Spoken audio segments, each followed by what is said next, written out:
Hello, this is Zach Stackhouse for the first of what I hope will be many Diedrich and Testate quick updates. Today, we have an interesting case out of California.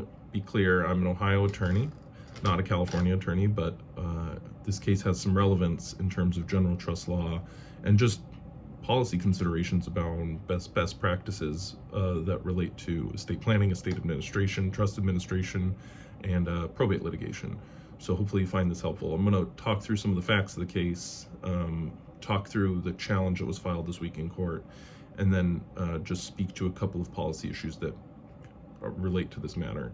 So Lisa Marie Presley was the daughter of Elvis Presley and Priscilla Presley, only daughter.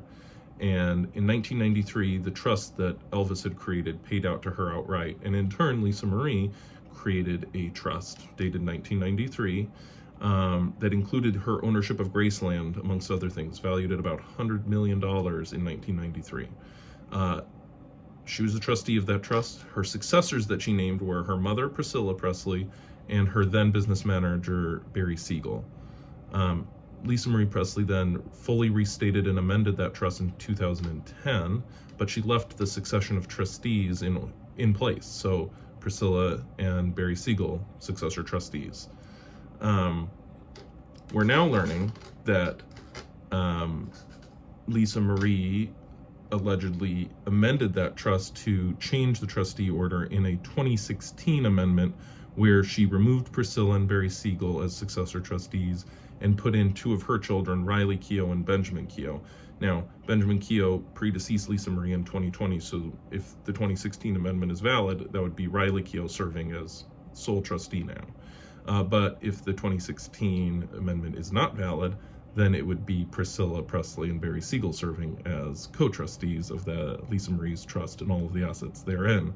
And that's the subject of the filing this week. So Priscilla Presley filed a complaint and declaratory judgment, it appears, in California, claiming that the 2016 amendment is invalid and that the 2010 restatement should be held in force and valid, including as to succession of trustees. Some of her arguments for that are that she was never delivered a copy of the 2016 amendment, which was required apparently under the trust terms. She's also alleged that the date for the 2016 amendment was inserted digitally, that the 2016 amendment misspells Priscilla's name, and that there's no trust provisions on the signature page of the 2016 amendment, and that Lisa Marie's signature is different than her normal signature on the 2016 amendment. There's also an issue where in court filings it appears that the 2016 amendment, the original, hasn't been produced yet and may be missing. So validating what the actual agreement says or if it's valid may also be an issue on that. And finally, while it's not required for a trust in California, there wasn't any witnesses to the 2016 amendment and there was no notary stamp on the 2016 amendment. So just Lisa Marie Presley's apparent signature. All of that adds up to a challenge to determine whether or not this 2016 amendment was valid or not. And that remains to be seen.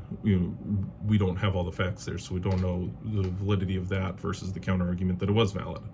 But it does raise some interesting questions of policy about, whereas a will in California and most states requires two disinterested witnesses, and in some states even a notary on top of that. In many states, not all, a trust just requires some sort of clear and convincing evidence of the intent to create the trust. You can even have oral trusts.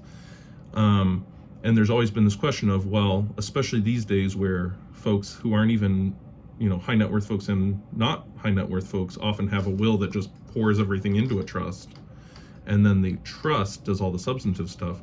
Well, why are we executing trust with just my signature when a will requires all these formalities, and maybe should those be the same? And I think that conversation's likely to receive even more attention because there's been a couple of states who've now allowed for an electronic will or electronic signing of estate planning documents. It's very common outside of estate planning, but in the estate planning context, there's a lot of concern because the person is dead once those documents come into force, and there's questions about, well, do we really want to allow electronic signatures, or is that going to create too much of a risk of fraud or undue influence?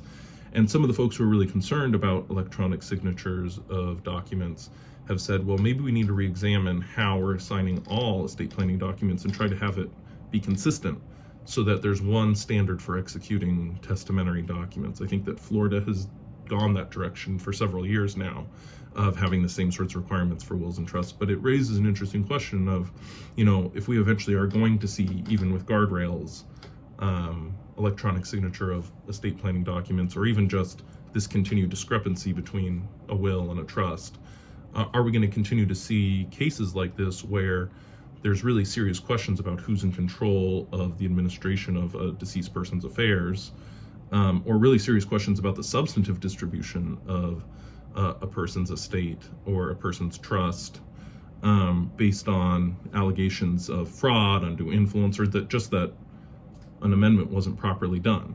And do we need to get to some sort of consistency around what the rules are there? So think about that as this case moves forward, and as maybe some of this legislation moves forward, as far as how and when and what are the best practices for executing estate planning documents. Hope this is helpful. I hope to talk to y'all soon. Thanks very much.